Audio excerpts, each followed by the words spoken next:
EVs might have been the future of the industry, but this new engine will be the end of them. Imagine cruising down the street in your shiny new ride, and everything feels different: no rumbling engine, no exhaust fumes, just pure, clean power. Sounds like science fiction, right? Or an EV. Well, GM's about to make this a reality, and it's going to be better than electric engines. It is more convenient, cheaper, and, most of all, greener. How? Well, it uses air as a power source. And works similar to ICEs, which means the transition wouldn't be that hard. This bad boy will change everything we know about cars, and I mean everything. Why is this a big deal? When a big player like GM goes all in, you know it's going to shake things up. But I know what you are thinking: we have seen a lot of new engines that promised improvement, and they didn't deliver. But this isn't some far-off dream or a concept that'll never see the light of day. GM's putting their money where their mouth is, and they're determined to bring this tech to your driveway. To be honest, they don't have any other option right now, with their EV plans failing and bleeding money every day. This is a make-it-or-break-it moment for them. But the good thing is that this nifty piece of engineering operates on a pretty straightforward concept, using compressed air to make pistons do their magic. First up, let's talk about air compression. The first process is sucking in air into a compression chamber, pumping up the pressure until it's ready to unleash its power. This is very much like packing a suitcase tightly until you can barely zip it up. Intense, right? And once all that air is cozied up in the chamber, it's time for a party. When the pressure hits that sweet spot, it bursts free, shoving the piston outward with a burst of energy. This magic moment turns the potential energy of the pressurized air into kinetic energy, a fancy way to say it gets things moving. Imagine letting go of a tightly held balloon. The rush of air is just that exhilarating. Now, when the piston pushes out to do its job, it doesn't just hang out there. After doing its duty, the piston has to make its grand return for another cycle, right? So what did they do to make this happen? Simple: enter the spring mechanism that helps the piston slide back into its cozy spot, like a well-trained boomerang getting ready for its next throw. So, what's next? This is where the magic really shines. The whole process keeps cycling, providing continuous motion as long as there's enough air supply. It's like a never-ending game of tag, but with air as the star player. Who knew something so simple could work out so effortlessly? It really makes you wonder why no one has ever tried it before, but they actually have. Ready for a mind-blowing fact? The story of compressed air vehicles goes way, way back. We're talking 19th century old. Imagine strolling through the streets of Paris, and instead of horse-drawn carriages, you see sleek trams gliding by, powered by nothing but air. Cool.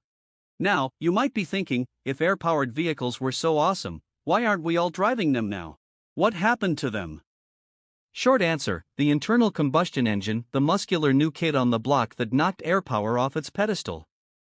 But some people didn't just lose hope yet. In the early 2010s, Peugeot made something incredible. They've cooked up this crazy hybrid powertrain that combines a regular gas engine with, get this, compressed air technology. They called it hybrid air, and they showed it off in a tricked-out Peugeot 2008 crossover. We're talking a hydraulic motor unit paired with a compressed air energy storage system, all working alongside a conventional gas engine. It's like they took the best of both worlds and mashed them together. But here's where it gets really juicy: this bad boy promised fuel economy that would make a Prius faint. We're talking up to 81 miles per gallon in normal driving conditions. And in the city? It could have been even better. Oh, and did I mention it was supposed to be cheap? Peugeot claimed this air-breathing beast would be 45% more affordable than those fancy electric hybrids. That's right, eco-friendly and wallet-friendly, the dream team. Plus, this system was so green it made EVs jealous. No rare earth elements, no lithium, just good old-fashioned air. So, what happened? Why aren't we all zooming around in air-powered cars, laughing at gas prices? Well, that's where things get a bit murky. Despite all the hype and promise, Peugeot quietly shelved the project. It's like they threw a massive party, got everyone excited, and then ghosted us all. Not cool. Now, we don't know exactly why they pulled the plug, but maybe the tech was trickier to implement in the real world than they thought. You know how sometimes things work great on paper but fall flat in practice? It could have been like that. Or perhaps it was a money thing. Even though it was supposed to be cheaper than electric hybrids, it might have still been too pricey to make a profit. After all, car companies aren't charities, they've got to make that sweet, sweet dollar.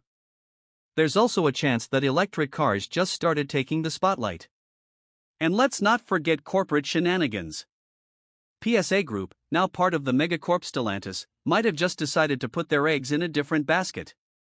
You know how it is with big companies, sometimes they do the opposite of what they are expected to do. For now, though, Peugeot's hybrid air system remains one of those tantalizing what could have been stories in the automotive world. The good thing is that it shows GM what not to do. But Peugeot's not the only one who tried this. There is one more car that achieved riding with only air. And the stats on this bad boy are pretty impressive. So let me break it down for you. This little urban warrior could supposedly cruise for about 125 miles on a single tank of air. And the AirPod's exhaust? Pure, clean air. That's right, folks, the only thing coming out of this car's tailpipe is the same stuff you use to fill balloons at birthday parties. Can you imagine a world where traffic jams actually clean the air? And get this, it could reach speeds of up to 43 miles per hour. Okay, so you won't be winning any drag races, but it's perfect for zipping around the city and making all your fossil fuel burning neighbors green with envy. And you know how annoying it is to wait for your electric car to charge? Well, the AirPod was supposed to take just a few minutes to refill. And just like Peugeot, Tata claimed this air-powered wonder would be way cheaper to make and maintain than your average gas guzzler or even an electric car. It's like they found the holy grail of affordable, eco-friendly transportation. So, with all these amazing features, why aren't we all cruising around in AirPods right now? Well, as with any groundbreaking idea, there were a few bumps in the road. For starters, compressed air just doesn't pack the same punch as gasoline or batteries when it comes to energy density. It's like trying to power your house with a hamster wheel, cute idea, but not exactly practical. Then there's the whole infrastructure issue. Sure, air is everywhere, but those high-pressure filling stations? Not so much. It's kind of like inventing an amazing new ice cream flavor but forgetting to make the cones. You've got a great product but no way to deliver it to the masses. So what's so special about this one? Now we all know that it is not a new concept, but GM's turbocharged it for the 21st century. You see, GM's not just recycling old ideas, they're innovating like there's no tomorrow. First up, let's talk about their turbocharging trick. GM's cooked up these high-pressure air tanks that are so powerful, they're giving traditional gas engines a run for their money, and they've turned the entire car chassis into one giant air tank. It's like they've taken the think outside the box mantra and applied it to the whole dang car.